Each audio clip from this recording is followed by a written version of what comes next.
Hey, man. Oh, we're good. I know you were. Looks like your 4 iPads been through the ringer. What'd you do to it? What Your the- iPad. Oh, I dropped it flat on its face. 27. I've got another one at home, but I haven't transferred stuff over yet. I So. know. Oh, that's I mean, it still works, but you just might get a few shards in your yeah. I have a 19-year-old son to prove it. No, anyway.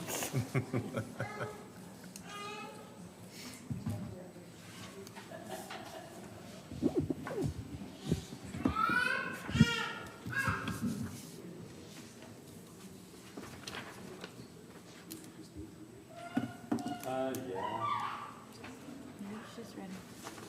You ready? Okay. Welcome, everyone. Go ahead and call this meeting to order. This is a meeting of the Kaysville City Planning Commission. It is June 25th. Welcome everyone who is here in attendance as well as those that are watching online. Agenda item number 2, declaration of conflict of interest. Seeing none, we will look at agenda item number 3, election of a new chair and vice chair for the Planning Commission. Now, I should point out, I guess, we had a little conversation before the meeting. The bylaws technically state that this is supposed to happen in the first meeting of July, and this is not quite July. We talked about it. We don't think that there's a big issue that we could, if the chair can suspend certain rules, and we kind of debated. So I guess I wanted to find out how comfortable the commission is voting on this right now instead of waiting to our next meeting. Anyone have any concerns with doing it right now? It's fine. Yep, I don't have any concerns. Okay. Then we will take any nominations for a new Planning Commission chair.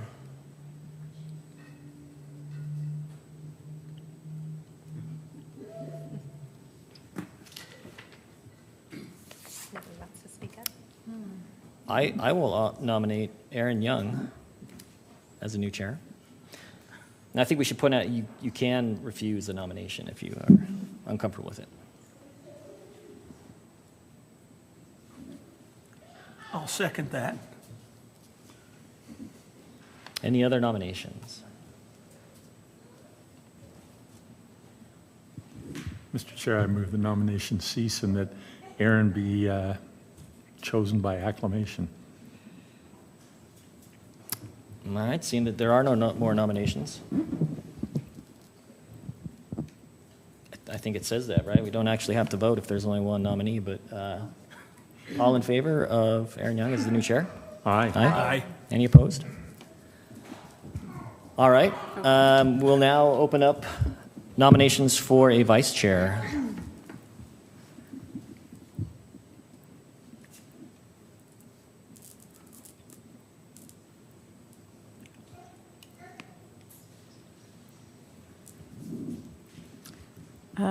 I nominate Jeremy. Are you sure?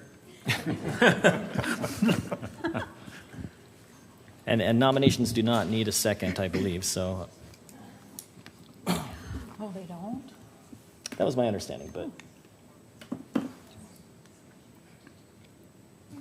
I tried to read through the Roberts rules real quick, but Oh, you got that. I'll second it again. okay. Jeremy's It's good to have that nomination. anyway. I'd agree. Jeremy would be good. Any other nominations?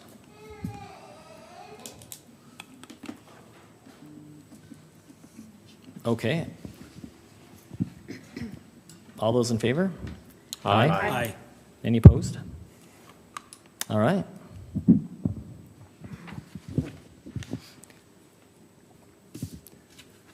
You okay with, Excellent. did you want to take over right now? I'd say continue. Okay. We'll start that then next I'll next gear meeting. up for next time. Excellent. All right, agenda item number 4, public hearing for a rezone request for the property located at 820 Mare Circle from A5 heavy agricultural to R16 single family residential. Susie Hanson. Thank you, Chair Packer. I apologize for the misnumbering there. Without Mindy to keep me in check, clearly I can't count. Anyway, this application from Susie Hansen is to rezone the property at 820 Mare Circle to R16. It was requested that I provide clarification that this application by Susie is not in any way affiliated with or connected to Symphony Homes. It is just Susie Hansen's application. As you can see here, it is currently zoned A5 and primarily surrounded by residential agriculture. As far as the general plan, there are 3 key goals that really speak to support of this application. The first being goal 1, which is to provide, from Chapter 1, to provide a full range of housing opportunities to meet the economic, lifestyle, and life cycle needs and expectations for residents, and to rezone densities to facilitate the production of moderate-income housing.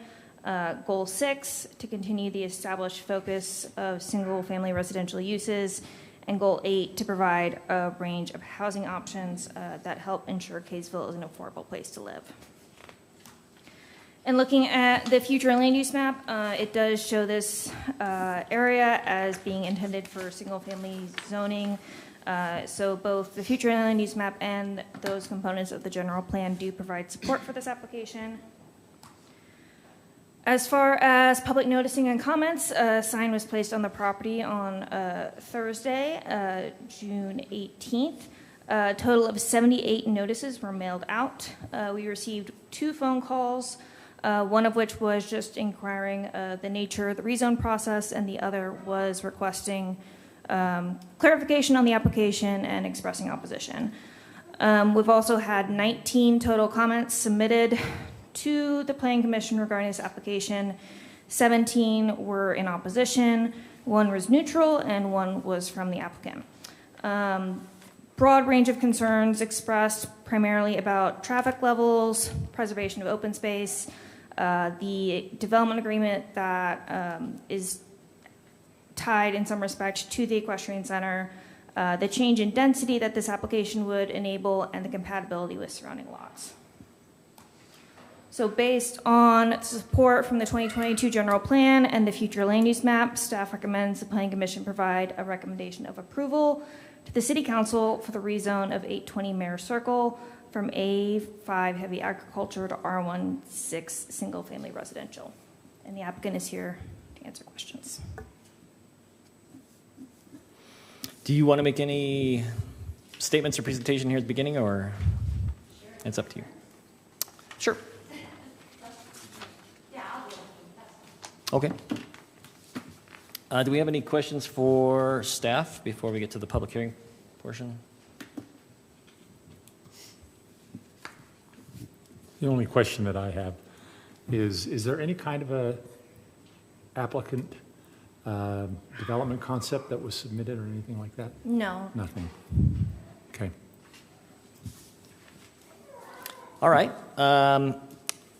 So we will then open up the public hearing portion of this. They'll give you an opportunity to come forward, share any thoughts that you have. There are a few cards out there that explain a few of the rules. We ask that you just come up, state your name. You are limited to 3 minutes. And we ask that the audience doesn't, boo or clap or whatever to react to comments, just so we keep it as, open and welcoming to everyone.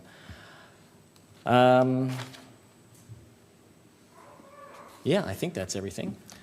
So, and for anyone for whom this might be new, we generally don't hold discussion during your time. It's your time to talk, and so you can pose questions, and if we can find answers afterwards, we'll do that, but we won't engage in trying to answer those questions at that moment. So, all right, so that is open. Whoever would like to come up.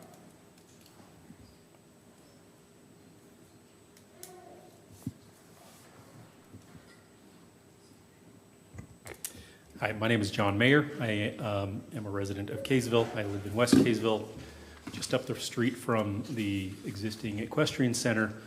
And I just wanted to voice, I think, what a lot of people in our neighborhood have this similar concern of, losing this equestrian facility, even though we don't necessarily all use it. We actually are among the people who do have horses in West Kaysville still, and it's kind of very disappointing to us when we bought in the Sunset Equestrian Estates. The idea was that we would be in an area that was supportive of that sort of, that pastime, and it feels like that is disappearing in West Kaysville. And I'm not even as concerned about the density of the potential development there. I'm concerned about the loss of the open space and the equestrian center.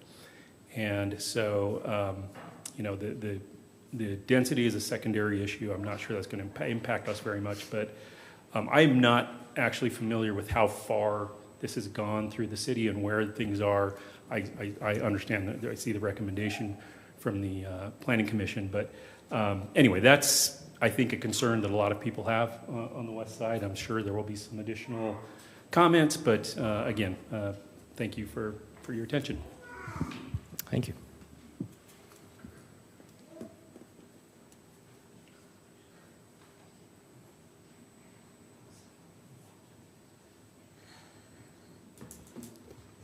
Hi there, I'm Stacy Biergard, and I live in South Weber City, so just north of here. I just wanted to speak because this space is really important to me, and I want to help protect it. I really feel like this space has built a community. It's been a center for learning and for personal development and growth and healing. When I came to this space a couple years ago, I had been in an accident and was pretty traumatized. And so this space has really been a place of comfort and healing, and just a wonderful place for community. It's mentioned in the rezoning proposal that a key goal is to preserve and protect Kaysville's small town feel. And this place really symbolizes that small town feel. It's a place that's home to agriculture, a place where people gather to support each other and help each other, where we bring our families and we share meals with each other and we play games. Not only is this a place for horses and a home to horses, but it's a home to other animals on the property. Of course, there's the cows, but we also have blue herons on the property. We have quail, ducks, all kinds of different birds, and this is their home too. So I'm coming to just ask to please protect this space. Thank you. Thank you.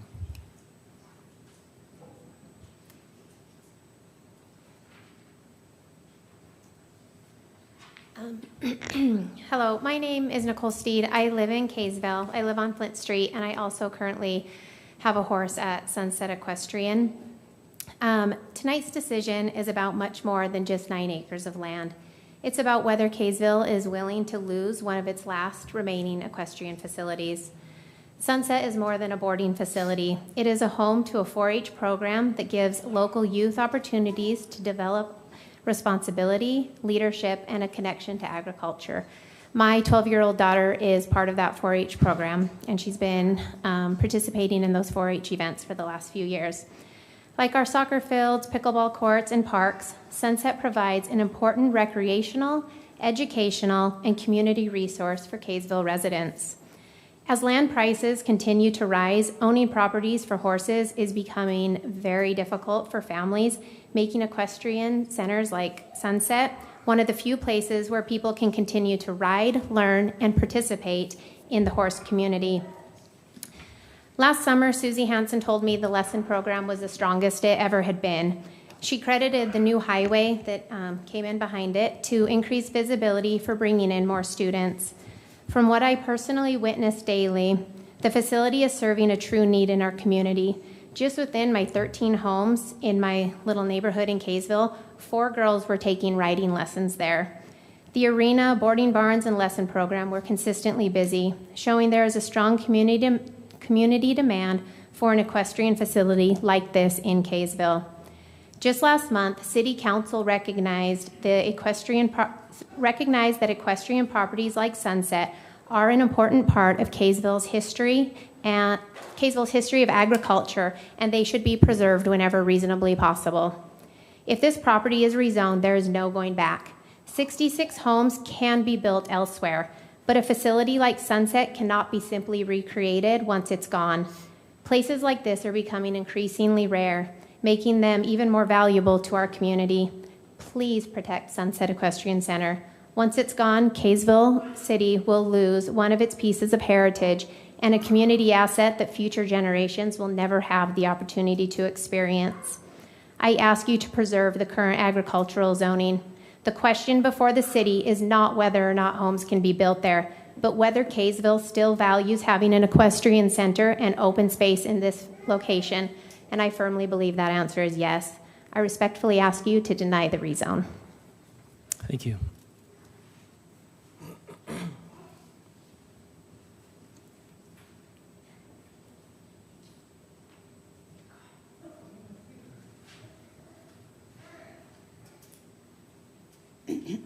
My name is Mary Kay Thurber.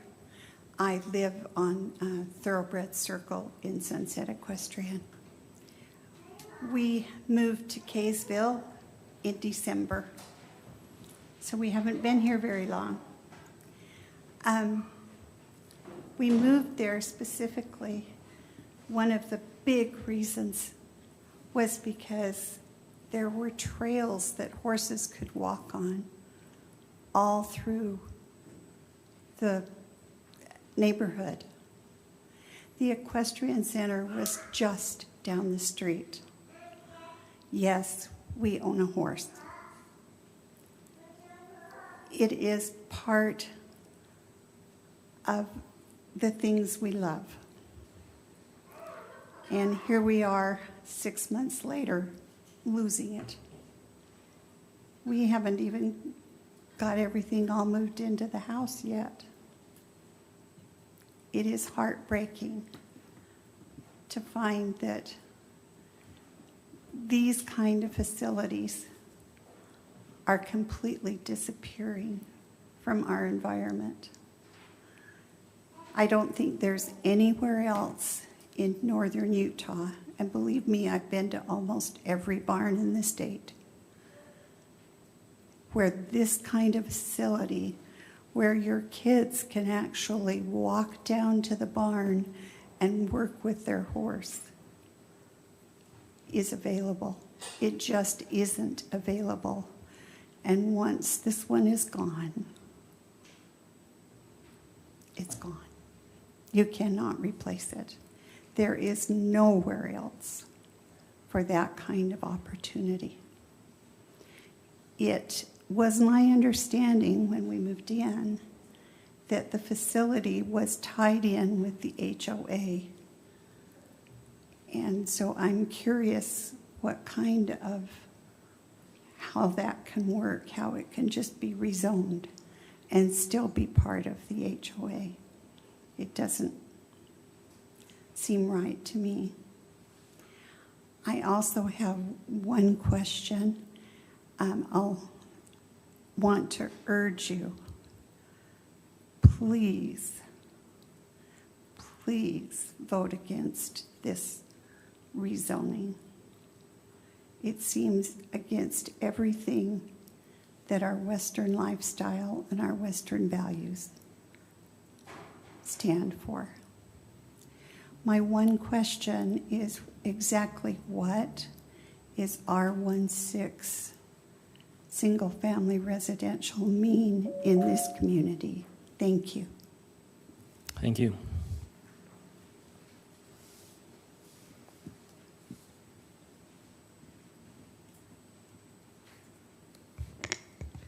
Thank you for the opportunity to speak tonight. My name is Holly Apgar, and I am a resident of Kaysville. So regarding the proposed zone change for 820 Mare Circle from agriculture to residential, I respectfully ask the Commission to recommend denial of this application. The significance of this decision is not simply a change in zoning on a single parcel. It is a decision about whether one of Kaysville's few remaining equestrian properties should be permanently converted into a residential development. Kaysville's general plan repeatedly identifies preservation of key agriculture lands, open space, and community character as important community objectives. Residents participate in creating that vision because we value the qualities that make Kaysville different from the surrounding communities. Qualities that brought me to Kaysville when I relocated here from Florida. This property, thanks to Susie and what she created, truly embodies most of these qualities. For years, it's functioned as an equestrian facility, home to close to 100 horses, and represented the agriculture heritage that Kaysville has historically sought to preserve. This land brought together a herd of humans and horses, creating connections that extended far beyond riding. We brought our families together. My son, sitting there, started riding a couple years ago. Children have been born and have come into the family. Trainers, volunteers, and horse owners found that community, purpose, and belonging there. Once this property is rezoned and developed, those agriculture and equestrian opportunities will be lost permanently. Furthermore, the choice is not between high-density housing and single-family housing. The choice is between preserving agriculture and equestrian land or converting it to residential use. The density may have changed and may change a few more times before we're through this, but the permanent loss to the community remains the same. I'm particularly concerned that the argument might be brought forward for rezoning may rely, at least in part, on the claim that the equestrian operation is no longer active. However, a property's long-term land use should not be determined solely by whether the current owner chooses to continue operating a current business. As a tenant of the equestrian center, I was given only 30 days notice to vacate, and the cessation of operations was therefore the result of a decision by the property owner rather than the lack of demand or viability for the equestrian use. Earlier discussions regarding this property indicated that the equestrian operation was profitable and viable. If a profitable agriculture or equestrian use facility is intentionally discontinued and then cited as evidence that the property should be rezoned, that creates a troubling precedent. It will encourage the deliberate abandonment of agriculture uses as a pathway to residential development. I know I'm out of time, but I would ask the commission to consider denying this application and allow another buyer to take the reign. And I sincerely appreciate everything that you brought to this community, and I hope we can keep it like it is. Thank you for the time. Thank you.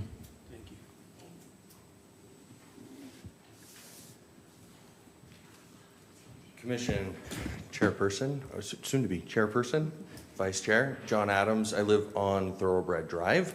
There's a lot to unpack here, and maybe only have 3 minutes unless someone decides to yield their time to me. The question here is not about whether or not someone has been forced to run their property. We are not communists. We don't make people run a property. The question here is that this was part of a development agreement initially to allow for excess zoning. So initially when this came to council, the only reason that they were able to get the density within the neighborhood was by having this 19 acres that was set aside to be an equestrian center. And within the development agreement, it says that this 19 acres, which is actually a lot, it is L-O-T, a lot within the HOA, and is listed as for the benefit and pleasure of the Sunset Equestrian Estates. It also states within there that it doesn't have to be run by the HOA, that it could be run by someone privately, and that that person would run it, but that it would remain that use. Now, when the developer went bankrupt and they had to sell it, the folks that bought it for close to $380,000, $380,000, 19 acres with water rights, knew what they were buying. They were buying a piece of property that was designated within a development agreement to be open space. And they've sold 10 of those acres to Symphony Homes, which is bold in a lot of ways because now Symphony's under the same obligation with that 19 acres as they are with their 9. And if they can't run the system because they've sold that 10 acres, then that was their choice. But I say to you, the biggest question here is how can you rezone a piece of property that is within a development agreement right now stated to be an equestrian center? I do not ask you to force someone to continue to run a business.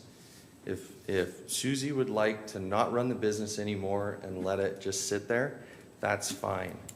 But you can't change what was stated, that it was to be in development agreement. And there is so much here to unpack. I mean, they came 8 years ago to try and do this.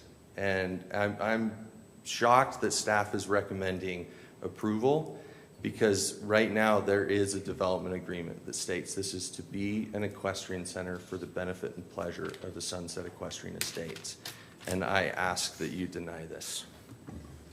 Thank you. Thank you.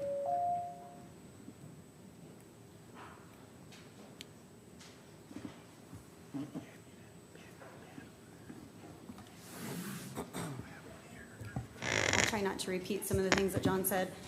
My name's Tina Ehrer. I sleep in Bountiful City, but I am here almost every day in Kaysville City. My horse is boarded at Sunset Equestrian Center. And I'm here today on behalf of myself and the more than 50 other families who board at and love the Equestrian Center. I'm here to respectfully ask you to maintain the agricultural zoning of Sunset Equestrian Center and reject any proposal to rezone this property for high-density housing or anything other than what it was originally contracted to be. What was it originally contracted to be? An equestrian center. Parcel A is to be used for open space associated with Kaysville Sunset Equestrian Estates development. It may be sold to a private concierge who will construct and operate the equestrian facility. The deed conveying Parcel A shall place constraints on the parcel to assure it remains viable open space for the development. The plat is clear. Any development that changes these requirements violates these explicit restrictions. Homeowners in the development have relied on these requirements when they purchased their homes. It was a selling point by the developers. The streets all have equestrian names, and there are equestrian-specific trails running all throughout the neighborhoods. We've heard of one individual who has relocated this evening because of this equestrian center, and I know of another one who came from out of state, specifically moving into the Sunset Equestrian Estates because of the equestrian facility. I can only imagine the heartbreak that they're having when they heard that it was closing on June 1st. The land where Sunset Equestrian Estates is located was purchased at a deeply discounted rate because of the requirements for it to be an equestrian center. I feel it is morally and ethically atrocious to try and sell the property in a matter other than what it was legally allowed to be. There's only one person that would benefit from this property rezone. The homeowners in the neighborhood would suffer. The equestrian community would suffer. Those whose livelihoods depend upon the facility would suffer, and I strongly believe that Kaysville City would suffer as well. Some may talk about the equestrian center like it's just some remote piece of land out in the middle of nowhere that is not having any use. And the reality is that Sunset Equestrian Center is more than just a horse facility. It is a community asset that supports local families, small businesses, youth programs, recreation, and the Western heritage that helps make Kaysville unique.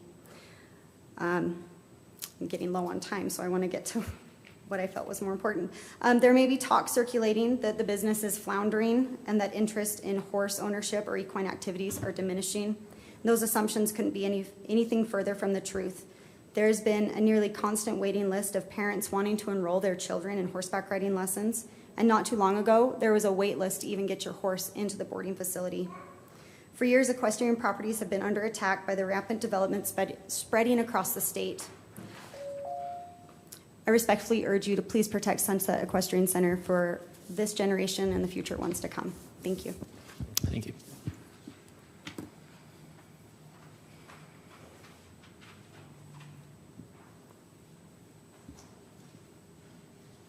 I'm just going to add to what they have said. Kim Johnson, Kaysville resident. I am not a member of the Sunset Equestrian neighborhood, and having it nearly in our backyard is what attracted us to Kaysville. We have 3 horses, and we have had the pleasure of utilizing Sunset Equestrian for a lot of the activities. We participated in Susie's 4-H program. My daughter has been able to take lessons there from instructors that otherwise we would be traveling to Ogden, to Sandy to be able to do. We have an opportunity here as Kaysville to, as you say in your general plan number 6, to preserve the character of our city. And to me, especially as a resident of the west side of Kaysville, this embodies what that means. This equestrian facility embodies that. And as others have so eloquently said, we will not be able to get it back. Just building now a type of facility like this is a tremendous cost. You cannot recreate what we have there, not just the land, the facility itself. And I am sure that we could find another willing to run it if we are given a chance as a horse community. So I also urge you to vote no on this rezone. Thank you.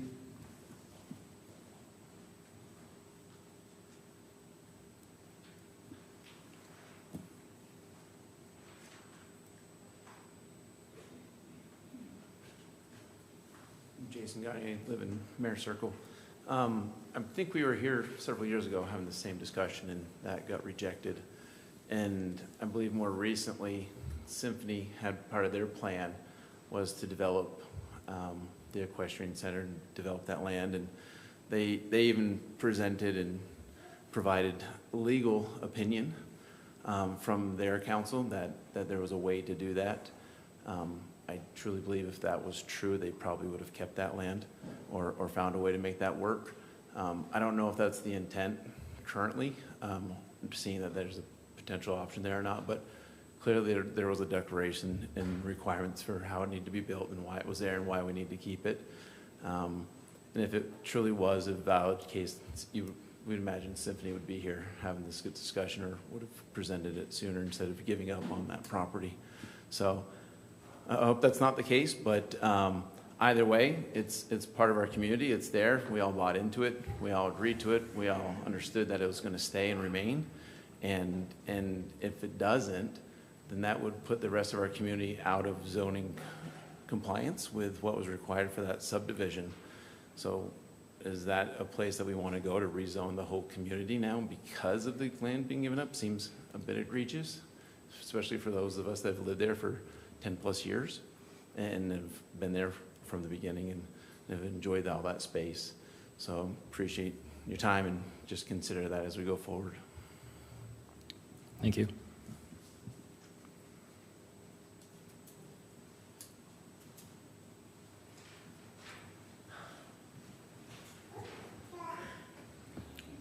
Hello, my name is Jed Stanger. I live in the Sunset Equestrian Estates. Lived there for a number of years. I have a number of concerns with the high density of R16 zoning, but that's, to my thought, that's irrelevant because, as has been spoken, there's a number of items that are at issue here. I've been through the development agreement, the CC&Rs, looked at the recorded plat, and this property is part of the Sunset Equestrian Estates development. It's clear. So there are issues with that. The CC&Rs say the arena property shall at all times be owned and used in a manner consistent with the obligations imposed by the development agreement. I know that it's not your job to uphold CC&Rs, that's an HOA issue, but that's right there. In the in the development agreement, you can find wording on what that parcel is to be used for. On the plat, as was read earlier, it says that this parcel is to be used for open space associated with this Kaysville Sunset Equestrian Estates development, but may be sold to a private concessionaire who will construct and operate the equestrian facility. The deed conveying parcel A shall place constraints on the parcel to assure it remains viable open space for this development. These are all recorded documents with the county, public record. On the deed that was that was given, it was a special warranty deed that conveyed the property to them, to the current owner. And on that deed, it says, subject to easements, restrictions, and rights of way appearing of record, pointing back to these recorded documents. So in my view, there's no reason to rezone a property when it's designated to be viable open space for the development. There's no need to pursue it any further. It's already been pursued. It's open space for this other subdivision. I don't know how you'd be able to then take it out of this other subdivision, this other set of CC&Rs, this other plat, and all that, and change that from its designated use. So I ask that you deny the rezone. Thank you. Thank you.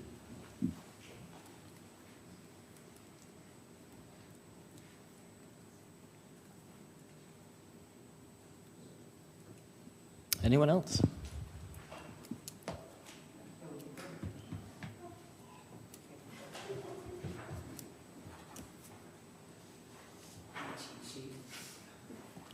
Hi, my name is Elizabeth White. I live on Thoroughbred Drive, close to the Equestrian Center. Kaysville has always been known as a beautiful community. We love Kaysville. We came to Kaysville because of its atmosphere. It used to, of course, been all agriculture, and our little area is one of that last pocket of agriculture. It's the last bit, and it's beautiful. We bought our home there because of the Equestrian Center. While I am not tied to the Equestrian Center, we enjoy it every day. We walk the paths, we enjoy the streets, we love seeing the horses. The atmosphere is one of peace, tranquility, and that's why we bought it. We had the highway come in, that destroyed some of it, but we're good. If we were to have the high density building, there would be so many troubles. I want to first echo everyone who has said something before, but since I'm not tied to Equestrian Center personally, other than enjoying it immensely, I would like to bring up the concerns that comes to my mind. One, there are no traffic outlets. It would be substantial building to accommodate that much traffic. I know there are plans for it, but just envision my backyard. There's now a highway there, and then there's a bike path. Then they're going to put Angel Street on that path too. So now you have a busy street, a bike path, a busy street, and then a walk path. That destroys all of the beauty that's there. I also have concerns. You have the traffic issues, which is going to cost a lot of money for Kaysville. You also have the problem of emergency services. How are we going to accommodate that many people in that area when we're already kind of at max? Talk about water. We already have water issues. How are we going to accommodate that many new houses and the water needs? How about schools? Our schools are at capacity. What are we going to do for those children, especially when we have a lot of high-density housing just down the street on Shepherd that's going up and more coming over in Station Park? I just urge you to deny this request. It will affect so many people who deliberately chose their homes because of Equestrian Center and because of the beautiful atmosphere and the last pocket of agriculture in Kaysville City. Let's preserve that. Thank you. Thank you. Thank you.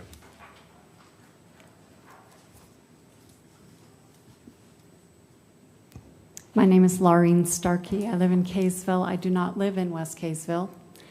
I am speaking as a resident who came to 4 years ago and was reassured at this planning commission with 80 of my neighbors that when a development agreement was created, that it would be written on the county and preserved on the county record, and that there was no doubt that it would be respected.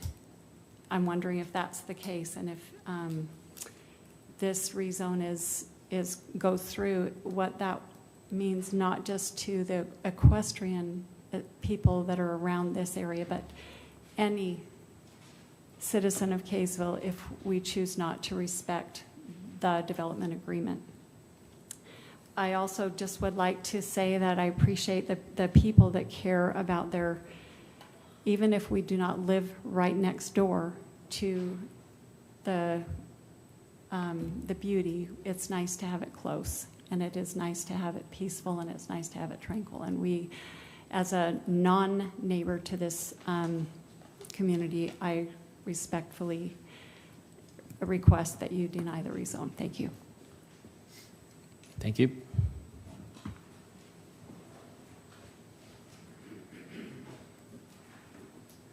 My name's Joel Tippett. I live in Mare Circle. Lived there for 15 years now. Love the community, love Kaysville.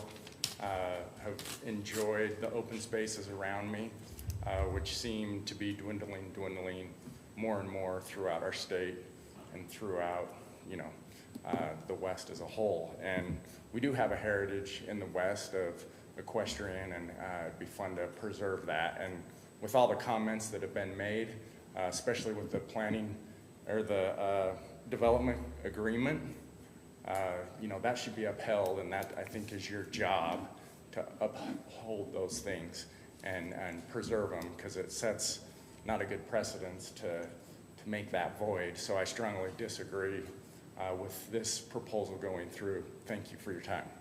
Thank you.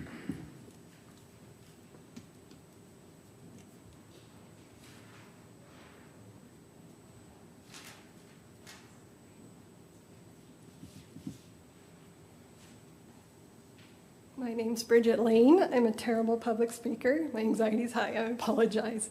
But I am a resident of Kaysville City. I live across from the USU, the Davis Heritage Center. I'm a third generation equestrian. Unfortunately, my family sold their property to home development, and I cannot keep my horses on my property. My house has been in the family since the 1930s. We live at the Old Blood farmhouse.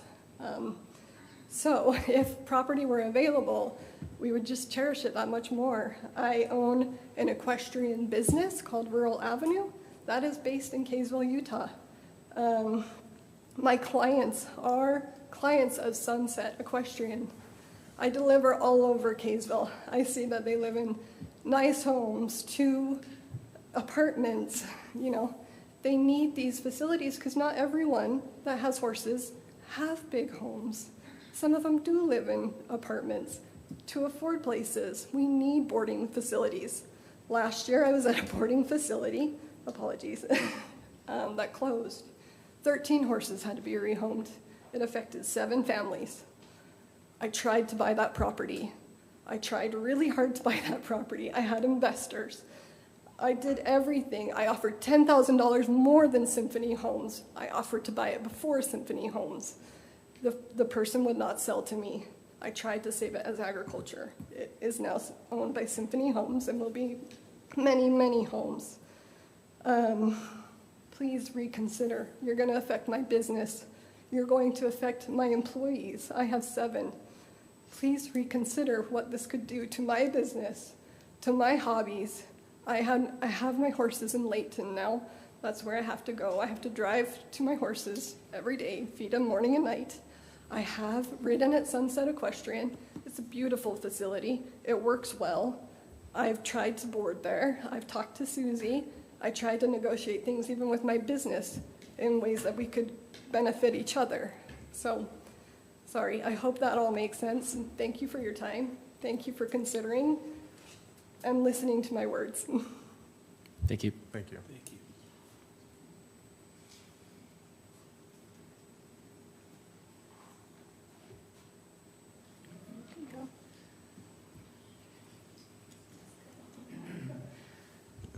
Dwayne Thurber, you heard from my wife a little bit earlier. We've actually owned horses for about 30 years. We got into the horse business, if you will, because of our daughter. And so what I wanted to talk about is the relationship between the person on the horse and the horse. There's something unique in that relationship. Each horse has a different personality. Each individual has a different personality, and they learn to work together. It's something that you can't do when you are, like if you're young and you're on a video game all the time, you don't get the same kind of growth that comes from horseback riding and building that relationship. The life lessons that not only our daughter, but my wife and I learned through watching her, and now watching her with her children, and how those life lessons from the horse carry over to her family. It's invaluable. And I think, if we lose that type of facility, that access to that type of activity for young people or anybody who's struggling with the way life is these days, it's a tragedy to lose that. So I would encourage you to make sure that we can keep equestrian facilities, specifically this one. I live on Thoroughbred Circle, so we're really close to it. I ride my bike past there on the bike path and see the young foals and all the animals, and it's a great place. Thank you. Thank you.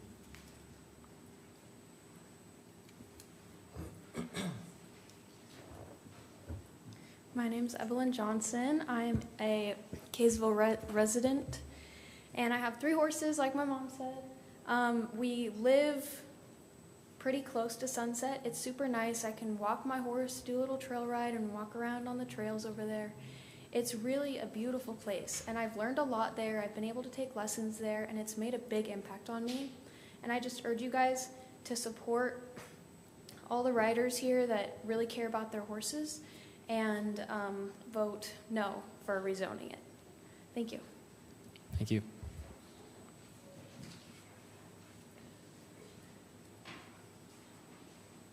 Hi, my name is Jill Mayer, and I do live in Sunset Equestrian Estates. The reason we bought years and years ago is because of the horse facility and the trails and the whole package. It is so unique. It would be truly losing a treasure. I would love to own my own horse property. I do not. I have to board. And when these boarding facilities go away, like everybody mentioned, it just ruins things. And I really love that this is part of Kaysville. And echoing what Bridget said, there are people that will come and buy that property and will keep it equestrian and keep it open space. So please vote no on the rezone. Keep the open space. Keep Kaysville horsey. Thank you. Thank you.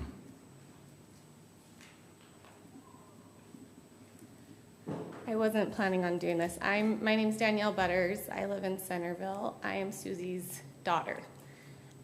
So I have a little bit of a unique perspective on all this, and I would just say to everyone that has shared passion and just so dedicated to keeping this facility open that no one in the whole world loves it more than my mom.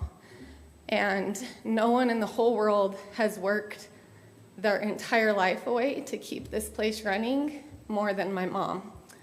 The whole reason our family even got into horses was because I was a really anxious kid, really anxious, and my mom was trying to find a way to help me and got me into horseback riding lessons. And that was like a really long time ago because I'm old. And that just got our whole family into it and my mom into it. And now 30 years later, she owns this beautiful business and has sacrificed literally everything to manage it. And I would say the only difference between everyone up here who loves it and feels so strongly about it, the difference between all of them and her is that she has truly given her all to it, physically, mentally, emotionally, to keep this business running, and is the only person who knows what it actually takes, the numbers, the everything that it actually takes to keep it up and running. And I said to her the other day, the only people who are upset When you set a boundary and people get upset with you, it's the people who are benefiting from you not having that boundary. And I would argue that the reason everyone is so upset is because she has given her all to keep this place, the amazing, beautiful place that it is, and that it's not sustainable for her to continue to live this way. And if this was a city-funded facility and the city was paying for it, that would be a different story. It was compared to a pickleball court or a park, but it's not. It's her livelihood, and it's been her livelihood for the last 15 years. So I would consider everyone here to think of this as a different place coming from her daughter, who has watched her mom have sleepless nights, have countless meetings with investors, met with literally like dozens of people to try to keep this running, and not been able to find an option to do so. So I would like to ask you to please consider to rezone. Thank you.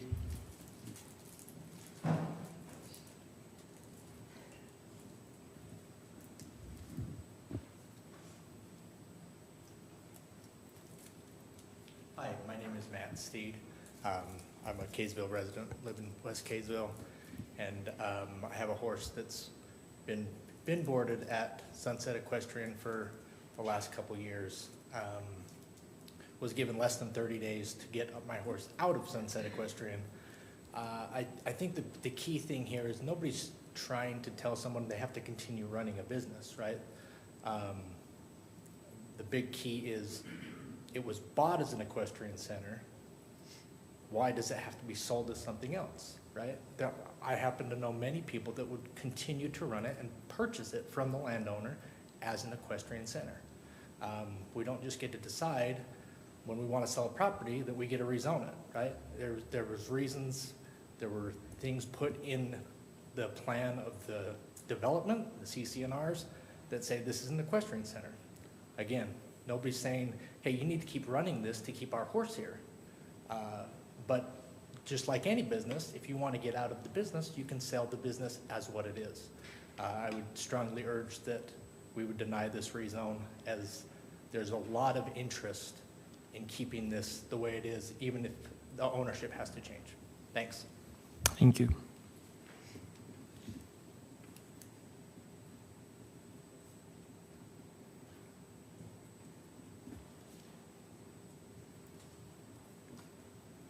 Anyone else?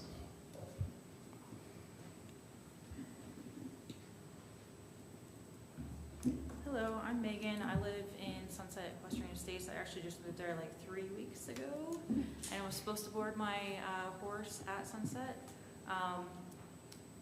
So I'm incredibly shocked and disappointed by the staff recommendations to approve it, because it goes against all the legal concerns that were brought up earlier, and it also goes against all of the residents' opinions about the boarding facility.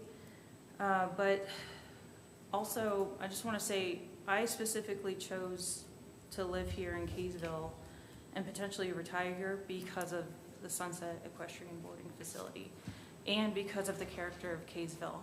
I looked all over Salt Lake City for a horse community, or a horse-friendly, at least, community with amenities, and I saw the maps that were listed on your website that had horse trails. All of the agricultural center had horse events, so this was really just a perfect spot. So for goal number 6 that was listed, preserve the established character of Kaysville, I moved here specifically for the character of Kaysville and the sense of community that it had, and its value of horsemanship. And it wasn't just catered to more wealthy people that could own horses on their own property, but for everyone. So they had a big boarding facility to allow those of us who couldn't afford to buy horse properties to actually still enjoy the horse culture, right?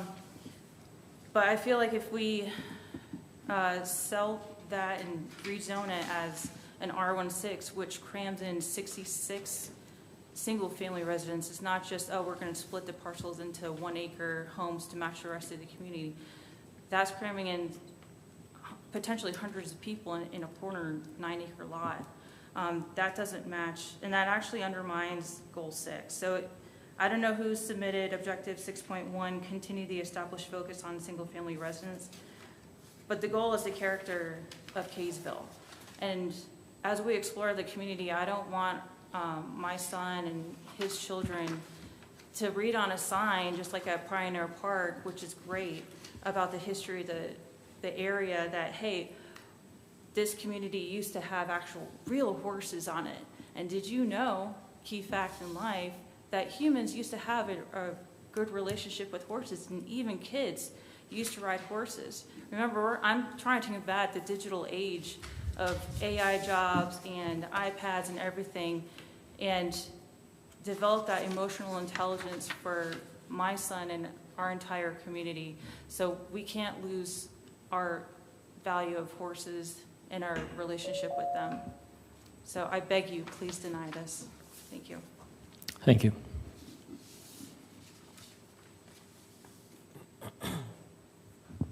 Anyone else?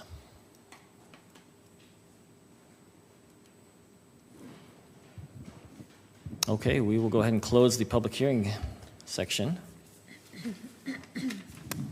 We usually at this point will allow the applicant, if you would like to make any statements, answer any questions. We may have some questions for you now or later or whatever, but any statement you'd like to make at this point? First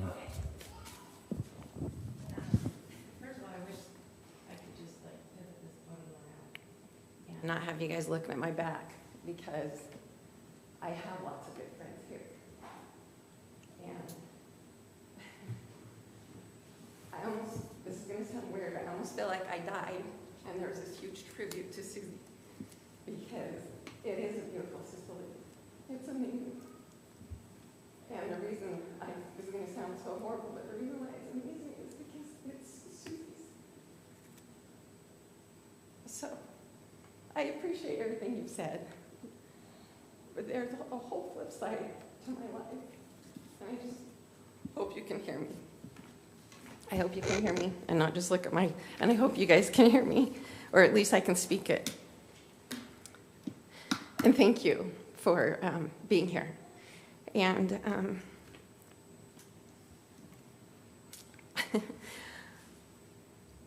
when I'm trying to make a decision in life, it's really hard for me if I don't understand the why.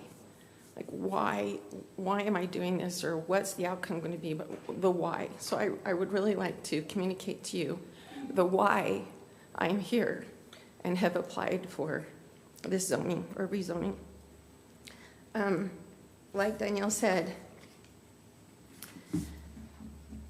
since I was a little girl, I had a horse in Bountiful, and I'd ride up on and get in trouble and take my horse and walk it over on someone's grass and ask to use their phone because I was lost. So I get it. I get the whole community. When Danielle started taking lessons and started being able to go to school and not come home with a headache or anything and watch her flourish, I agree with all of that.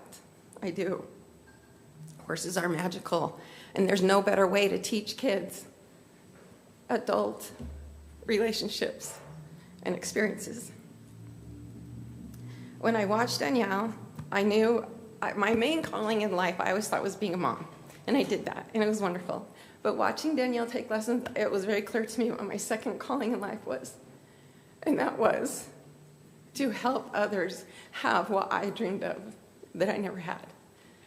And that set me towards starting a lesson program that I kept for 20 years being private, one-on-one, because it was the only way that these cute primarily girls could actually learn the lesson on the horse, not just how to ride a horse. That was very important to me. It's been said that I just abruptly closed my lesson program. And one thing that has been a little bit disconcerting to me is that I have yet to hear somebody mention my business side of life. I hear the warm fuzzies, I hear the wonderful things, but there is a dark side to all of this, and it's called business. And in my lesson program, like I said, I was up to 45, 50 kids. Students were never an issue. They were never an issue. I had lovely students and lovely parents. The issue was horses, their expenses, teachers, and the absolute gut-wrenching cloud that hung over me that I was going to be responsible for some little girl getting hurt. As the years went by, in the last 3 years, I've spent $20,000 trying to find more lesson horses. They don't exist. Just like these people are saying, the lesson horses don't exist. I would buy a horse. It would be not sold to me truthfully. A week later, it was bucking me off or it couldn't walk. I'd go out and buy another horse, and I'd buy another horse, and I just couldn't provide safe horses, and I wouldn't do it. I would not continue my program, knowing that there was going to be a horse out there that has potential to hurt a little girl. I wouldn't do it. Financially, it was impossible for me to keep going. Now, when Danielle says that I've had multiple nights of crying, some of those nights crying was thinking about those 50 little girls that, number one, we're not going to be able to sit on the back of a horse, but number two, we're never going to understand the difference between aggression and passive and learn assertive. My whole program was developed on that premise, but I could not keep it going. I tried. I was limping for the last year. It took me a lot of time to finally lay down the hammer and say, I can't do this anymore. I want to switch over to the Equestrian Center. Yes, it is a beautiful, beautiful place. Yes, I have worked 12-hour days, 5 to 6 days a week for years on end for 15 years. And I did it gladly, but I have to admit there were times that I got in my car and said, I can't do this anymore. Keep going, keep going. There is an end to the means, and I am here. I'm here. Jeff and I bought the facility hoping the whole dream was to build an affordable, family-friendly, safe, happy barn. And we did. Along with that, we made it beautiful. And it costs a lot. My business, no matter if somebody wants to sit here and tell me that I'm profitable, I'd love to go sit in my office with them. I have never been able to take a salary. I do not qualify for Social Security because I've never been able to take a salary.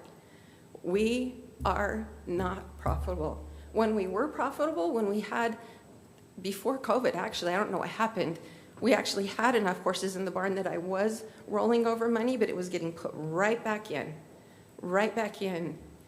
Profitable business is not what equestrian centers are. We could even we're running long, so I'm not going to, but we could even touch on the base of when Farmington and Davis County decided to close down the fairgrounds. In 2020, there were 4,000 petitions signed to not close that facility. Yet, the government leaders said, this is bleeding us dry. We are bleeding $1 million a year, and the interest is not here anymore, so we're going to recreate it. Now, I'm not saying they did the wrong thing. I'm just saying someone listened, somebody looked at the numbers, and someone acted. And I'm telling you, I've looked at the numbers. There have been, I don't know where these, I'm not meaning this sarcastically, I truly don't know where these people are that have been giving me offers or will buy the facility. I've talked to 3 business owners, and they've asked me about my overhead and my profit. I'm kind of nervous. And when I know my numbers, I know monthly what I bring in and I know what goes out. And when I tell them, they're like, whoa, yeah, whoa. And then they ask me about what might happen to my property with the frontage road. And I tell them, and they're like, whoa, this is not feasible. So those are the discussions I've had. I have not received one written offer to buy the facility, not one. So I don't know what the laughter is, because either there's another Susie, but I don't have written offers. So I'm not sure where that's coming from, but I'll sum up here. I could say so much, but it's been going long. So please listen to my daughter when I say I have left everything on the mat. I did put a 30-day notice out. There's a reason why there's a 30 days. It has nothing to do with making people's lives miserable. In the business world, I can't let out more than 30 days. I wouldn't survive it. 30 days. People say there's nowhere for these places to go, but there are barns just 10 minutes away. They're just not Susie's barns. So, I'm here. I've gone through a lot of personal situations over the last year. I'm a single owner. I did give a 30-day notice. I am closing down the facility. I have no buyers. I have nothing left in me. It's not profitable. I've had to go get another job, and that's okay. But I've left it all on the mat, and I would ask you to please see me and please see the business side of this equestrian center and grant me some rezoning. Thank you. Thank you.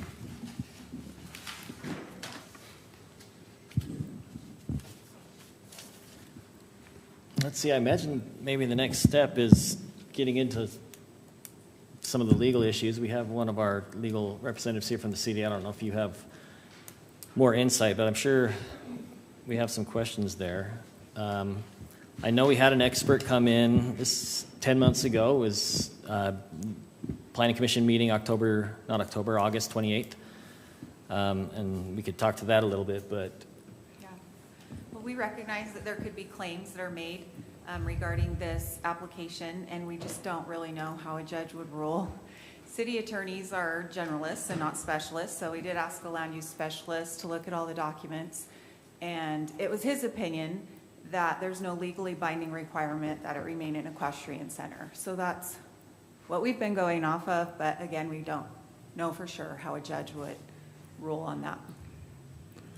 If I can, Mr. Chair, I pulled up that from the minutes because I was curious about that as well, figuring that the legal issue was obviously going to be one here. What it said in the minutes was Mr. Bateman explained that he reviewed 13 documents, including development agreements, amendments, plats, and multiple versions of the CC&Rs. Noted that many of these documents contain statements of intent regarding the equestrian center's use and management, but those statements were often contradictory and, more importantly, were never formalized into a binding legal action. For example, although some plats labeled the property as equestrian center, none included the statutory dedication language necessary to designate the area as common area or permanent open space.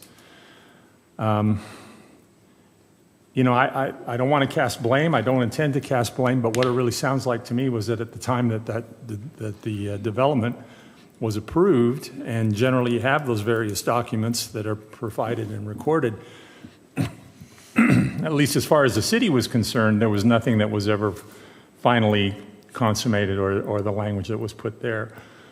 I'm not really sure what the intent of the development agreement was, if it didn't put this in statutory legal language. Maybe somebody just missed the step or didn't do it properly or something, but the bottom line is that if something like this were to go to the courts right now, I think the courts would say it's not legally binding.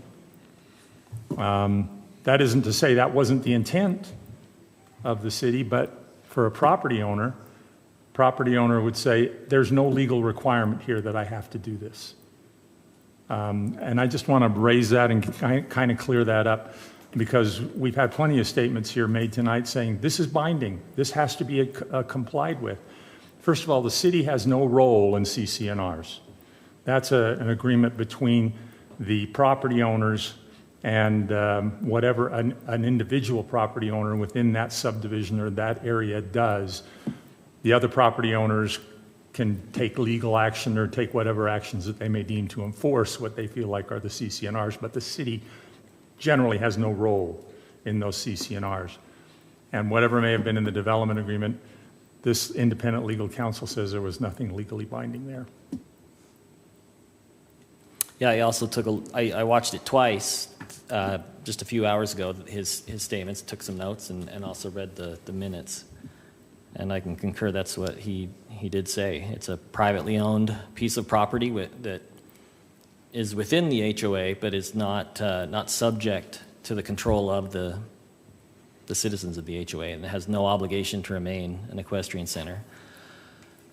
And is that our understanding that, like, I guess, I mean, people have talked about a development agreement, but if the development agreement does not have those statements, seems to be kind of the conclusion there. That isn't to say that the individual property owners there couldn't take some action against the equestrian center owner to say, look, the HOA, the CCNRs say this, and therefore you're obligated to comply with this. But that would be a private action that wouldn't be something the city would be subject to or involved with. Yeah.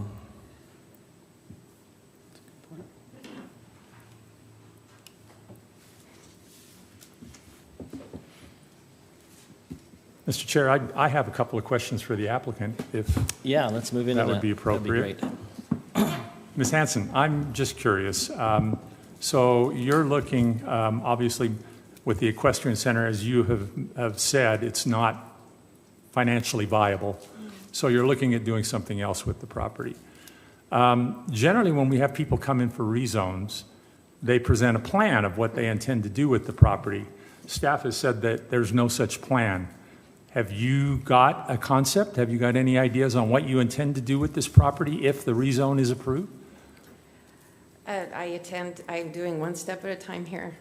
I intend to have the rezoning done and then see which direction is going to be the best for me moving forward in my life and what's going on.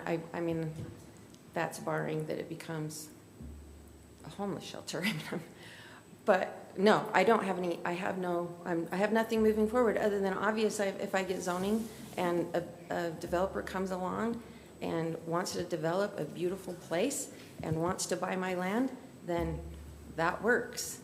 The thing is that right now where I'm sitting, I cannot be forced to run a business that's not profitable. So why are you choosing the R16 zone? Say some of the other zones, especially other zones that are in the area existing. Well, I mean, I don't know. I know that you have to have room to negotiate, right? It's got to be a win-win for the city and for me. And I know there's lots of flexibility there. From the R6 all the way down to the A5, there's lots of win-win in all of that. But it's discussions to be had later.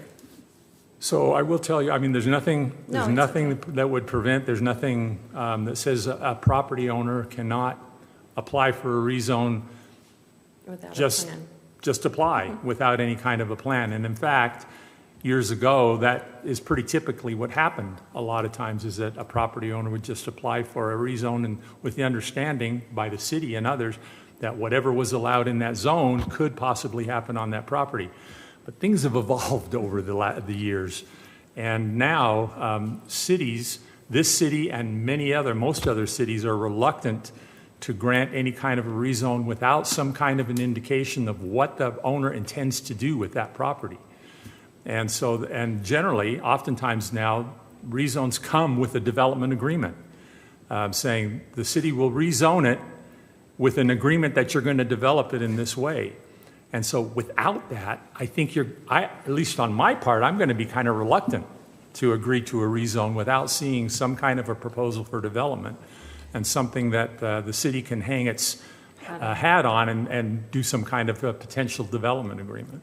Well, I don't live here in Kaysville, but I am a mom and I've raised family in beautiful neighborhoods, and I would have zero intention, I don't know what it will look like, but I have zero intention on doing anything that I have not already done, and that is make whatever it is I'm doing beautiful. I don't know how to do it any other way.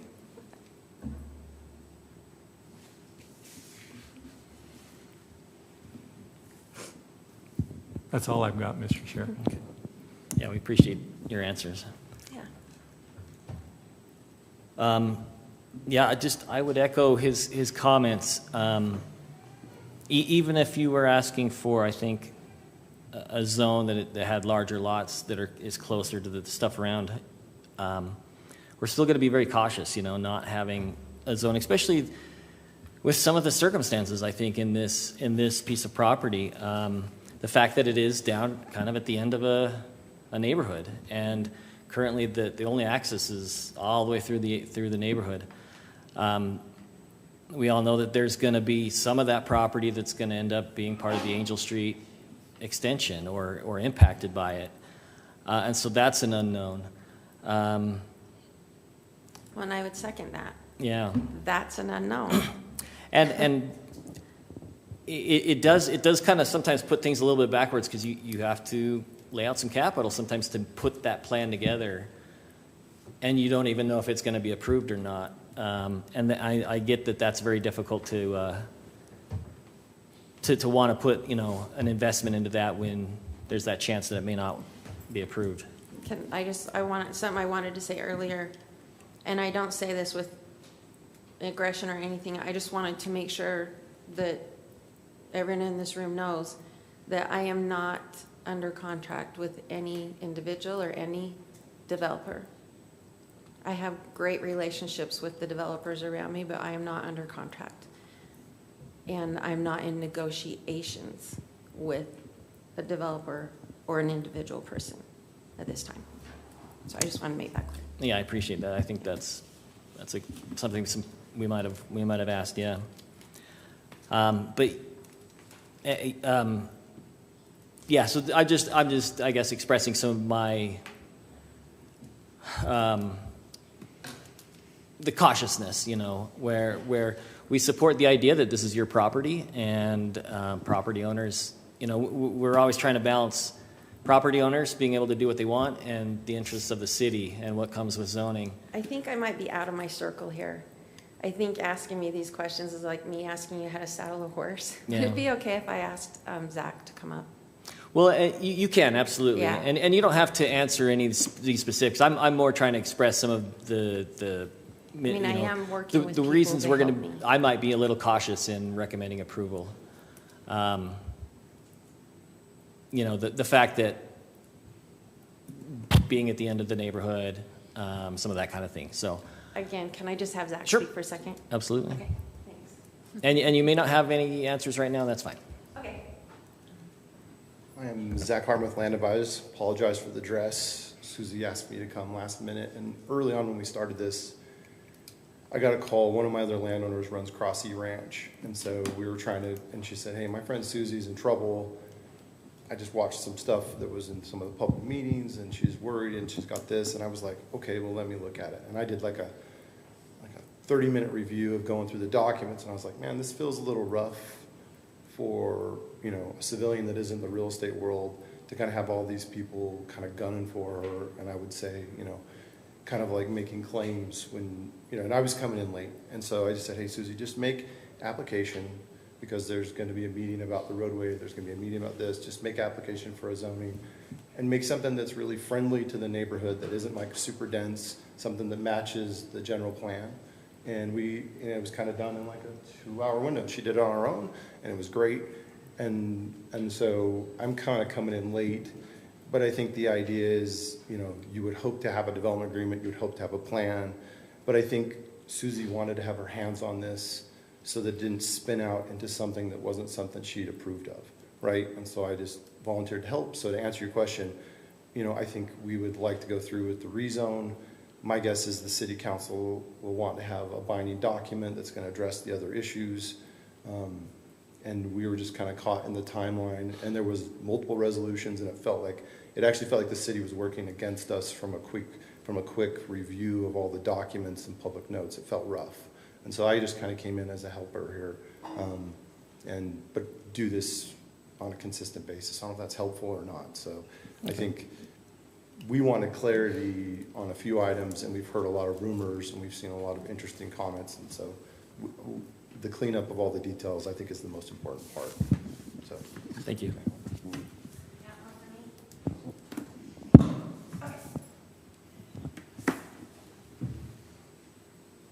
Any other questions for our applicant?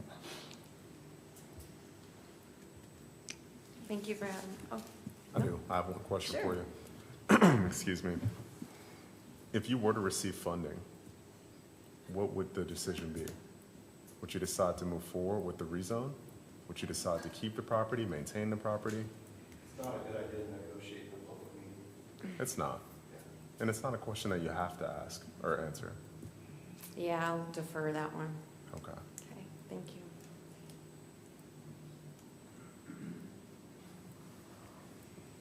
Thank you. Okay, we'll let you sit down and.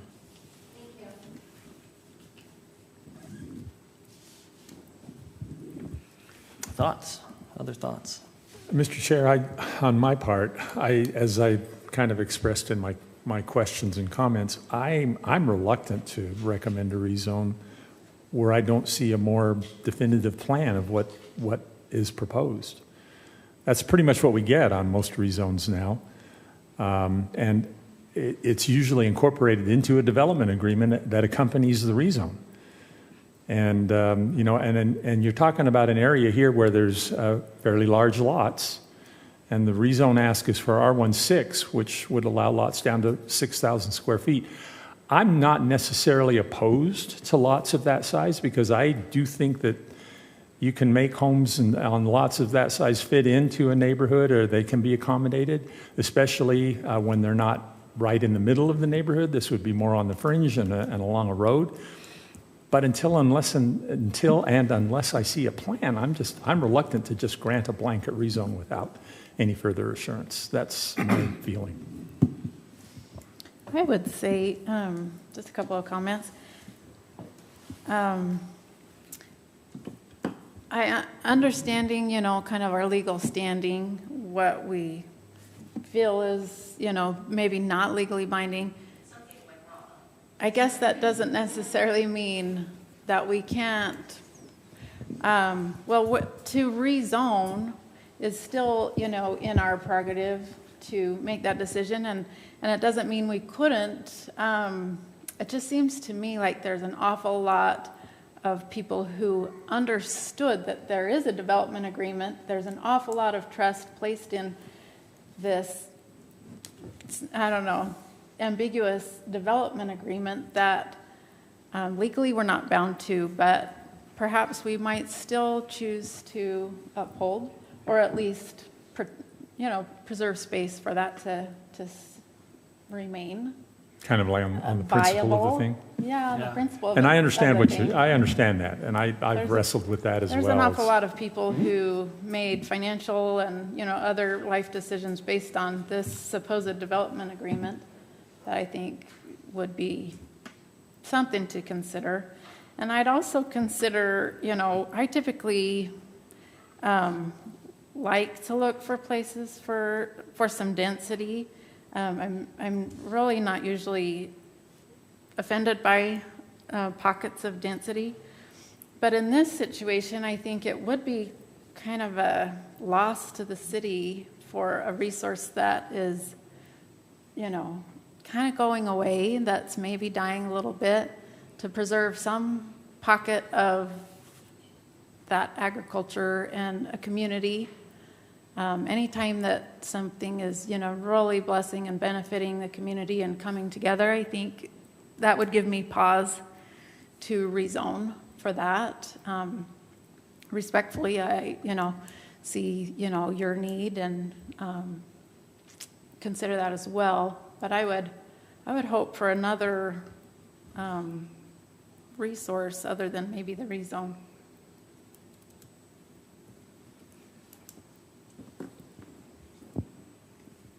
So we've had a lot of individuals come before this committee, right? We've had a lot of rezones and a lot of applications come before this committee. And one of the things that we do look for is some sort of land development plan, right? And even when major land developers, right, big name land developers have come before this committee, they've presented a plan. If that plan is not up to par, we've typically decided to go against that plan, right? So for instance, if there's certain areas where, you know, R16 is the designation for the zone, and the zone in that area, or the zone pertaining to that area, typically just isn't a match, is somewhat inapplicable, right? Like when Elizabeth came to this podium And she talked about the schools, the water, the emergency services access, right? Road issues. Those are the same issues that we look at when we think about granting that zoning application. And so I'm more on the side of commissioners here. If there's not a plan in place to kind of tell us what direction the property is going to go in, kind of lean in toward the other side. Now, I will say this from a business perspective, and I'm really big on business, I also understand if the business is not doing well, right? And I hate to force your hand. I hate to do that. I just want to throw that out there. Chairman, maybe a couple of thoughts here. First, I understand the challenges of business ownership. I get that. I also get the passion and the feel of the community and their attachment to the equestrian center. But for me, I view our job as, you know, we don't govern business, we govern land use. And for me, this is simply I have to separate the emotion from the land use questions. That's what we're here for. I think there's some ambiguity around the enforcement of the previous development agreement. It makes me a little uncomfortable. Whether or not it's binding, I think that was the developers, the communities, the commissions, and the council's intent at the time of the development of Sunset Equestrian Estates, was to preserve that, you know, ideally as an equestrian center, but if not, at a minimum of open space. So for me, that's kind of where I am. I never want to prescribe to a landowner how they can or cannot use their land. That's not largely what we do. If it was to come in for a rezone, which I'm not saying I would necessarily support a level of density, I think the density needs to match what is already in the area. I always try to avoid, you know, spot zoning. We asked the applicant why, you know, you guys see us looking down at this green piece of paper, you're probably wondering what it is. This is all the zoning options for Kaysville. Out of all these zoning options, R16 is probably, in my personal opinion, an inappropriate zoning request for this area. You know, if it's 1 acre lots, if it's half-acre lots, to preserve the character and feel of the community, which I think is one of our most important and most challenging roles, this rezone is far from that.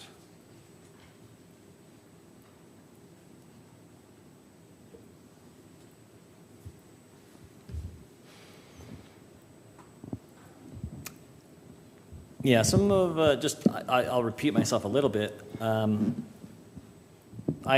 love the way Kaysville looks. I love the way Kaysville used to look. I know it's going to look different in the future. And I love that there are people who own horses here, and there are properties that will stay as fields for at least the rest of my life. But I've also seen a lot of acres of that disappear. I feel like the city does not have the right to deny, to force you to perform any kind of business, to maintain a business. We had a grocery store here years ago, and when it left, we didn't say, well, it has to be a grocery store because we want it to be a grocery store. You know, it's capitalism. The people who own the property said it's going to work better out as this. Now, that's just one example, but from my understanding, from Mr. Bateman's statements in August,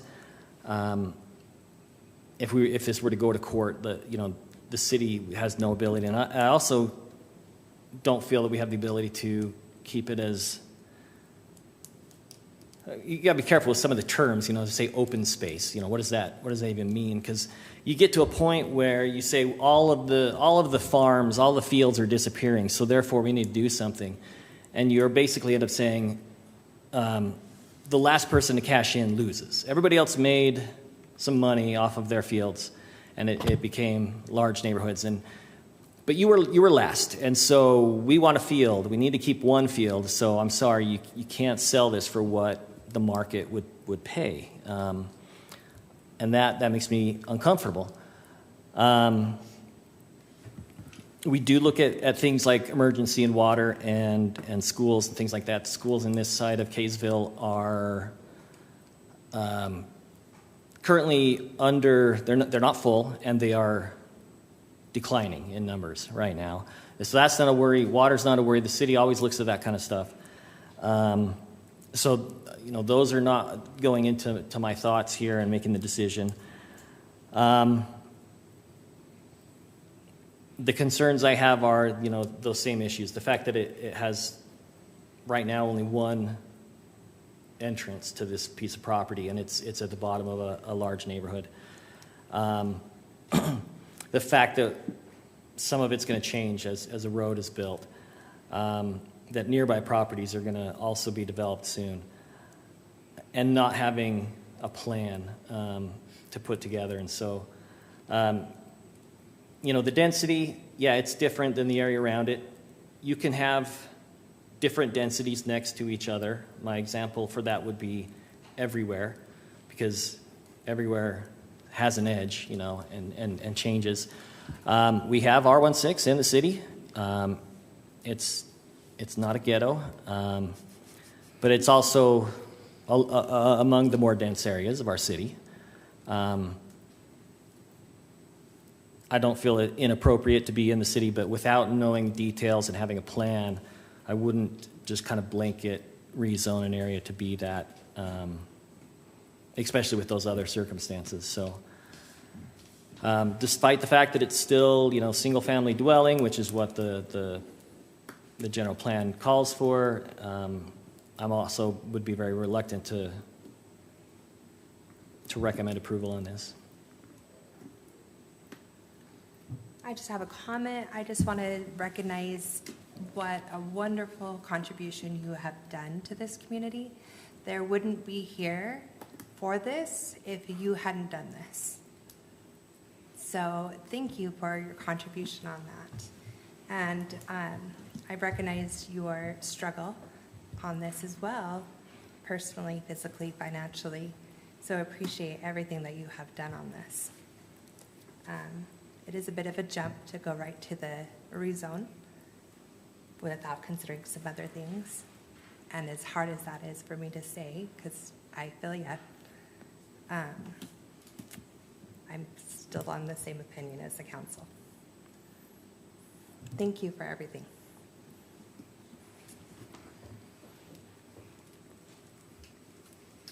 Ready for a motion? Okay. I think we've probably heard everyone's comments. I think so. All right, on item 4, public hearing for rezone request for property at 820 Mare Circle. I motion that we make a recommendation to the city council to deny the rezone.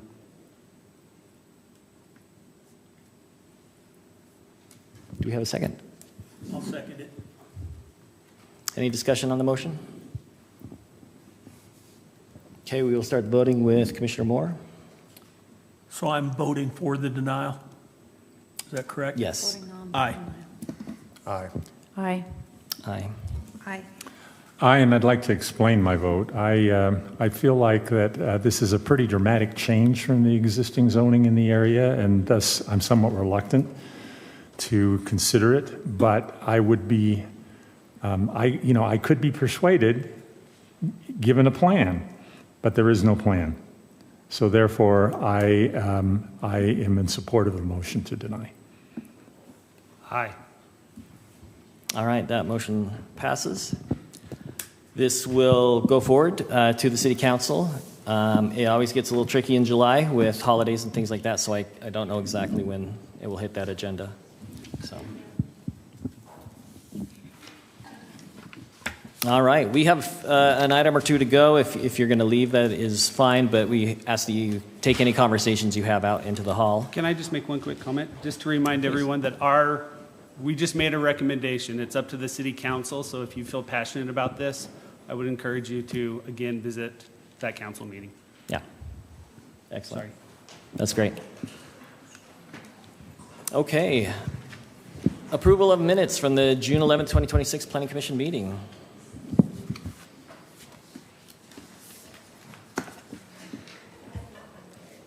Can I make a motion? Yes, please. I recommend a motion to approve that. Thank you. Okay, we have a motion to approve the minutes. Sorry, I missed that. Who made the motion? I did. Commissioner Sami. Do we have a second? I'll second it. Okay. All in favor? Aye. Aye. Any opposed? Anyone abstaining?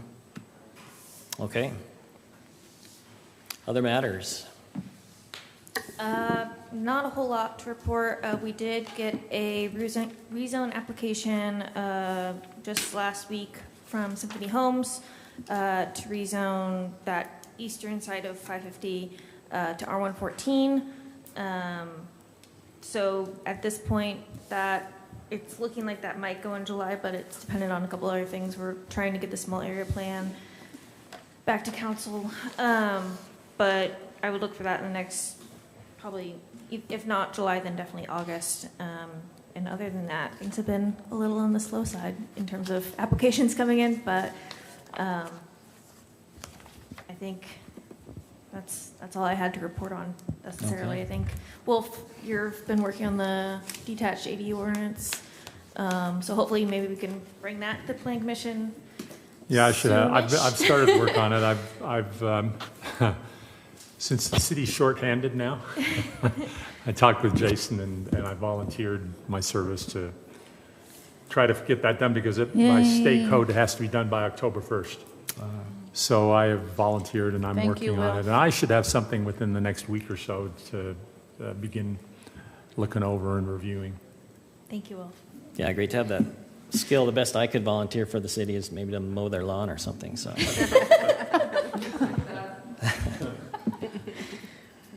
Yeah, I don't think I have anything else really to report on. It's just been Okay. holding the fort down.